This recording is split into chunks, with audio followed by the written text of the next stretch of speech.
Hello दोस्तों, आपका स्वागत है आपका अपना चैनल स्टडी विद अरविंद में।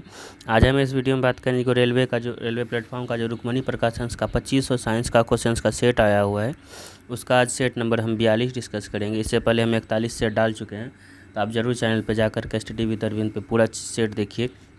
ये सबसे अच्छा बुक आया हुआ है क्योंकि इसमें 2500 साइंस का कलेक्शन है। जो ग्रुप डी 2018 में पूछा गया क्वेश्चंस का सारा 2500 साइंस का है, तो आप इसको ज़रूर देखिए, शुरू से अंत तक देखिए।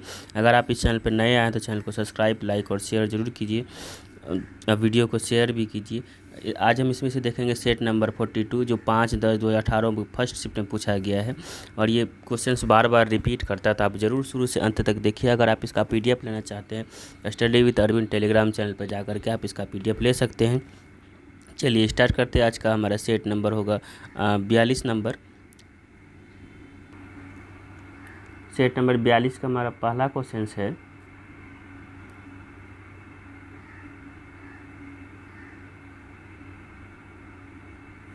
देखिए सेट नंबर पहला क्वेश्चन है। इसमें से MnO2 + 4HCl तीर लगा के दिया गया, एरो लगा के, MnCl2 + H2O + Cl2 दी गई अभिक्रिया का एक उदाहरण है। तो देखिए इसमें से क्या हो रहा है, इसमें से जो है आपका दोनों तरफ का मान इक्वल हो रहा है। देखिए इसको जब दोनों तरफ अभिक्रिया बराबर हो जाए तो उसको क्या बोलते हैं, रेडॉक्स अभिक्रिया बोलते हैं। इसमें अपचयन उपचयन दोनों हो जाता है। देखिए इसका Mn लिया गया है और इसका Cl लिया गया है, फिर H2O बनाया गया है, तो इस तरह का अभिक्रिया को हम क्या बोलते हैं, रेडॉक्स अभिक्रिया बोलते हैं। चलिए नेक्स्ट क्वेश्चन है हमारा, किसी पदार्थ की प्रति इकाई आयतन पर द्रव्यमान क्या कहलाता है। प्रति इकाई जब आयतन लगेगा तो हम उसको क्या बोलेंगे, घनत्व बोलेंगे। घनत्व वॉल्यूम होता है। इसी तरह किसी पदार्थ की प्रति इकाई आयतन पर द्रव्यमान को क्या कहलाता है, तो घनत्व कहलाता है। नेक्स्ट क्वेश्चन है हमारा, डैश की SI इकाई वोल्ट होता है। तो वोल्ट किसका SI इकाई होता है, तो विभवांतर का जो होता है हमारा वोल्ट होता है। नेक्स्ट क्वेश्चन है हमारा, किस प्रकार के उत्तक में एक समान कार्य करने वाली विभिन्न प्रकार की कोशिकाएं होती है।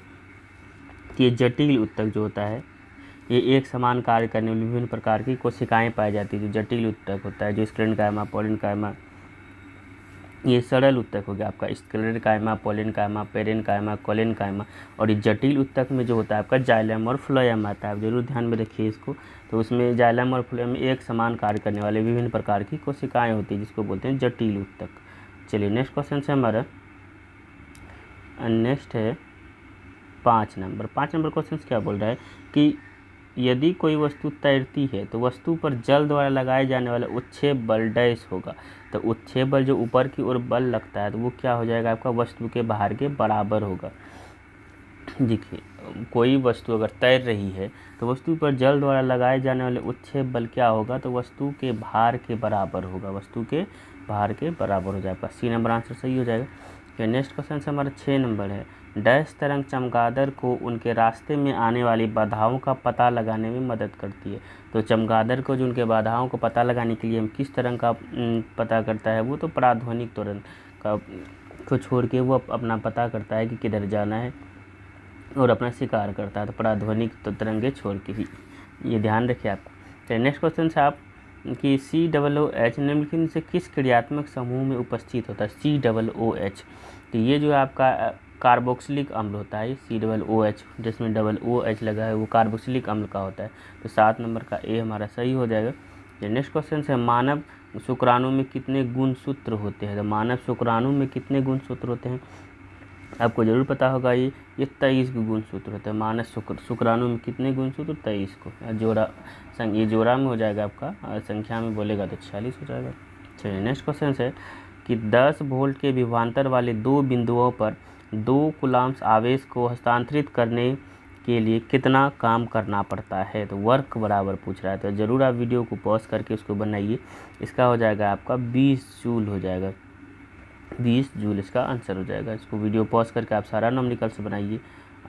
छोटा छोटा न्यूमेरिकल्स बहुत पूछा गया है। चलिए नेक्स्ट क्वेश्चन है 12, पृथ्वी पर किसी वस्तु का भार है 200 न्यूटन और द्रव्यमान है 200 kg। तो गुरुत्वीय त्वरण क्या होगा, यानी A बराबर, तो F बराबर ma होता है। तो A बराबर आपको निकाल लेना है, तो F/A हो जाएगा m/, तो क्या हो जाएगा 200 को अगर हम 20 से डिवाइड कर देंगे तो क्या हो जाएगा आपका त्वरण पूछा है तो देखिए मीटर पर सेकेंड स्क्वायर होगा, यानी ए नंबर इसका आंसर। 10 नंबर का मीटर पर सेकेंड स्क्वायर यानी सी नंबर इसका आंसर सही हो जाएगा 10 का। चलिए नेक्स्ट क्वेश्चन है, निम्नलिखित में से कौन सा विकल्प हाइड्रोजन परमाणु का सही अवरोही क्रम दर्शाता है। तो हाइड्रोजन परमाणु का जो सही अवरोही क्रम पहले एल्केन होता है, फिर कीन होता है, फिर काइन होता है। तीनों का फॉर्मूला बहुत बार पूछा जाता है, एल्केन, एल्कीन, एल्काइन का। तो एल्केन का आप याद रखिए CnH2n +2 हो जाएगा, और एल्कीन का हो जाता है CnH2n खाली H2n होता है, और एल्काइन का CnH2n -2 हो जाता है। आप तीनों का फॉर्मूला भी याद रखिए 11 नंबर का, एल्केन, एल्कीन, एल्काइन। चलिए नेक्स्ट क्वेश्चन है हमारा 12 नंबर। विकल्प चुने जो परिसंचरण तंत्र के संदर्भ में सत्य नहीं है।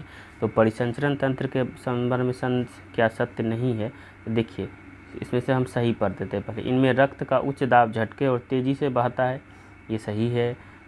ये मानव में लाल रुधिर RBC का जीवन काल 15 से 20 दिन था, यही आपका जो है गलत है। ये शरीर के वजन का लगभग 7 से 8%, ये सही होता है। रक्त का सामान्य रिवर ऑफ लाइफ कहा जाता है, ये सही है। तो इसका बी नंबर आंसर जो है आपका सही हो जाएगा, जो गलत है। चलिए नेक्स्ट क्वेश्चन है हमारा 13 नंबर क्वेश्चन क्या बोल रहे हैं कि डैश की खोज बाद में हुई थी जिसे इका सिलिकॉन में बदला गया। तो इका सिलिकॉन में हम किसको बदलें, जर्मेनियम को, जो मेंडलीव के द्वारा खाली स्थान छोड़ा गया था, जो बाद में खोजा गया। तो इका सिलिकॉन आपका जर्मेनियम हो जाता है, का एल्यूमिनियम गैलियम हो जाता है, इस तरह से होता है। तो आप जरूर याद रखिए इका का मतलब होता है नेक्स्ट। तो 13 नंबर का हमारा क्या हो जाएगा, इका सिलिकॉन किसको बोलते हैं, जर्मेनियम को। चलिए नेक्स्ट क्वेश्चन से हमारा 14 नंबर क्वेश्चन क्या बोल रहा है कि आधुनिक आवर्त सारणी में डैश अंतिम उपधातु है। तो अंतिम उपधातु पूछा है, तो यहाँ पे क्या हो जाएगा आपका पोलोनियम हो जाएगा। तो उपधातु की संख्या कितनी होती है, तो 7 गो होती है, लेकिन उसमें से अंतिम कौन सा है, तो पोलोनियम। चलिए नेक्स्ट है हमारा 15 नंबर क्वेश्चन क्या बोल रहा है कि measures the speed of the work done, कितना काम किया गया उसको क्या कहेंगे हम। 15 का डी हो जाएगा आपका पावर हो जाएगा। चलिए नेक्स्ट क्वेश्चन है स्पायरोगायरा और प्लेनेरिया में डैश होता है। तो स्पायरोगायरा और प्लेनेरिया में क्या होता है, पुनर्जनन होता है। स्पायरोगायरा प्लेनेरिया में पुनर्जनन द्वारा अपना। चलिए नेक्स्ट क्वेश्चन है 16 का डी नंबर। नेक्स्ट 17 देखिए, किसी पदार्थ पर कार्य करने के बावजूद भी उसके आकार में परिवर्तन न होने का गुण क्या कहलाता है। कार्य करने के बावजूद में उसके आकार में परिवर्तन नहीं होगा, उसको हम क्या बोलेंगे, तो बाह्य बल या दृढ़ता बोलेंगे। बाह्य बल और दृढ़ता, किसी पदार्थ पर बाह्य बल के कार्य करने के बावजूद भी उसके आकार में परिवर्तन ना होना, ये क्या कहलाता है, दृढ़ता। चलिए नेक्स्ट क्वेश्चन से हमारे 18 नंबर क्वेश्चन क्या बोल रहा है कि बुझे हुए चूने का रासायनिक। अभी नेक्स्ट सेट में इससे पहले वाला पूछा गया था अनबुझा का। तो अनबुझा का होता है कैल्शियम ऑक्साइड, और ये बुझा हुआ का हो जाएगा आपका CaOH का होल 2। ये बुझा हुआ इसी बोलते हैं स्लैग्ड लाइम भी, और अनबुझा को बोलते हैं CaO यानी कि कैल्शियम ऑक्साइड या क्विक लाइम बोलिए आप इसको। चलिए नेक्स्ट है हमारा, तो 18 नंबर का आंसर आपका क्या आ जाएगा, तो ये कैल्शियम। 18 नंबर का बुझे हुए चूने का रासायनिक नाम, तो आपका हो जाएगा कैल्शियम हाइड्रोक्साइड CaOH का होल 2, ठीक है। चलिए 19 नंबर, कार्बन का परमाणु द्रव्यमान 12 है और कार्बन के 24 ग्राम अणुओं में संख्या कितना हो जाएगा, तो 2 हो जाएगा, आपको डिवाइड कर दीजिए। नेक्स्ट क्वेश्चन है हमारा 20 नंबर, ब्रह्मांड की प्रत्येक वस्तु बल के साथ अन्य वस्तुओं को आकर्षित करती है।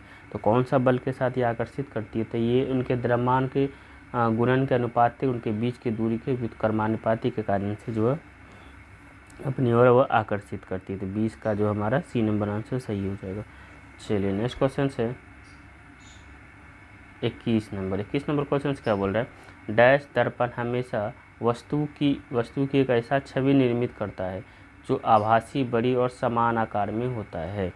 तो आपका 21 नंबर का क्या हो जाएगा, डी नंबर। ये समतल होता है जो ऐसा छवि निर्मित करता है जो आभासी, बड़ी और समान आकार का अवतल नहीं करता है। तो अवतल दर्पण आपका यहाँ पे सही हो जाएगा। चलिए नेक्स्ट क्वेश्चन है कि खारे पानी में पैदा होने वाले पौधे कहलाते हैं। जो खारा पानी, नमकीन वाला पानी होता है, उसमें जो पौधा होगा उसको क्या कहलाएगा, हेलोफाइट कहलाता है। हेलोफाइट जो नमकीन क्षेत्र में होता है। तो नेक्स्ट क्वेश्चन है 23 नंबर, किसने विद्युत चुंबक और प्रकाश के संयोजन द्वारा यह प्रदर्शित किया कि प्रकाश एक विद्युत चुंबकीय तरंग है। तो किसके द्वारा किया गया था? तो ये जेम्स मैक्सवेल के द्वारा किया गया था कि प्रकाश एक विद्युत चुंबकीय तरंग है।